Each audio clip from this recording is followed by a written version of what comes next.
আমি ৰুদ্ৰ চাবলৈ অসম জাতীয় পৰিষদৰ ফালৰ পৰা আনুষ্ঠানিকভাৱে আহিছোঁ।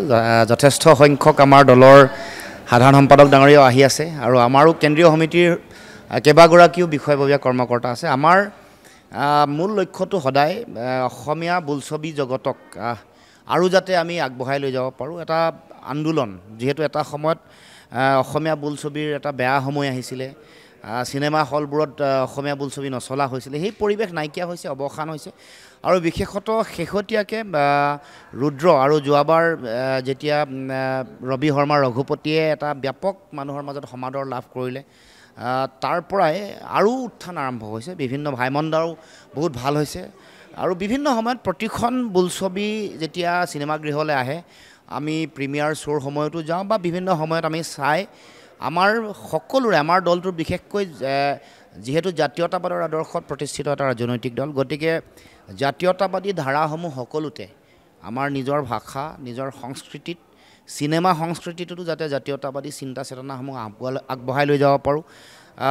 জাতীয়তাবাদ কেৱল মাত্ৰ ৰাজনৈতিকভাৱেই নহয়, ভাষা, সংস্কৃতি, আমাৰ জাতীয় অৰ্থনীতি, আনকি ক্ৰীড়া, আনকি শিক্ষা, গৱেষণা বা বিজ্ঞান প্ৰযুক্তিবিদ্যাটো আমাৰ জাতীয় চেতনা আৰু জাতীয়তাবাদেৰে যাতে আমাৰ নিজৰ পৰিচয় বা আমাৰ নিজৰ আধিপত্য সমগ্ৰ পৃথিৱীৰ মানুহৰ আগত প্ৰতিষ্ঠা কৰিব পাৰোঁ, সেই পৰিৱেশকে আমি গঢ়ি তুলিবৰ কাৰণে, অসমৰ জনগণক উদ্বুদ্ধ কৰিবৰ কাৰণে, অনুপ্ৰাণিত কৰিবৰ কাৰণে আমি সদায় প্ৰচেষ্টা অব্যাহত ৰাখিছোঁ আৰু আশা ৰাখিছোঁ ৰুদ্ৰ ৰাইজে সকলোৱে আদৰি ল'ব।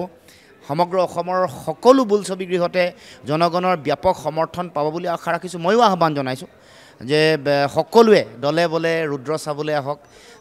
বিশেষকৈ ৰবি শৰ্মাৰ প্ৰতি আমাৰ জাতীয়তাবাদী মানুহৰ আমাৰ সদায় খুব ভাল পোৱা শ্ৰদ্ধা আছে, কাৰণ জাতিৰ সংকটৰ সময়ত এটা স্থিতি তেওঁ আগবঢ়ায় আৰু কেতিয়াও স্থিতিটোৰ পৰা ইফাল সিফাল হোৱা নাই। গতিকে সেনেকুৱা সত্তা, তেনেকুৱা ব্যক্তিত্বহে আমাৰ প্ৰয়োজনীয়তা আছে।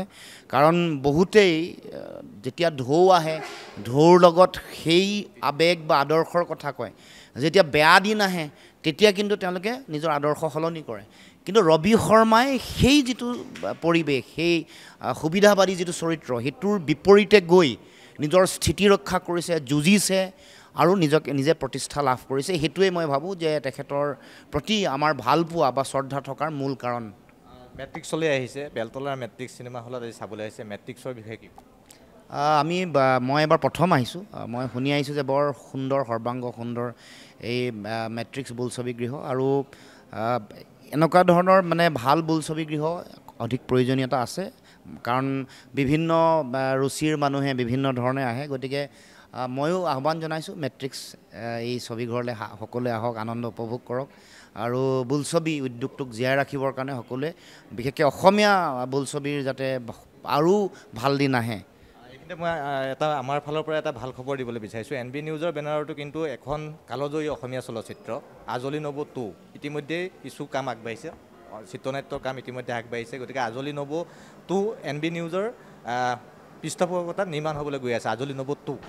খুব ভাল কথা, কাৰণ এটা সময়ত আজলি নবৌ অতি জনপ্ৰিয় বোলছবি আছিলে আৰু গাঁৱে ভূঞে, বিশেষকৈ গাঁও অঞ্চলত আমি তেতিয়া একেবাৰে সৰু, খুব জনা নজনা, শুনা নুশুনা এটা অৱস্থাত, কিন্তু মানুহৰ মাজত সেই সময়তো ব্যাপক আলোড়ন সৃষ্টি কৰিছিলে। গতিকে এতিয়া NB নিউজে এই যিটো পদক্ষেপ লৈছে মই ভাবোঁ অতি প্ৰশংসনীয়, কাৰণ আমি বিভিন্ন ধৰণৰ বোলছবিৰ পৰীক্ষা নিৰীক্ষা চলাব লাগিব, কলাত্মক ছবিও আমি তৈয়াৰ কৰিব লাগিব যাতে বিশ্বৰ সভালৈ যায়।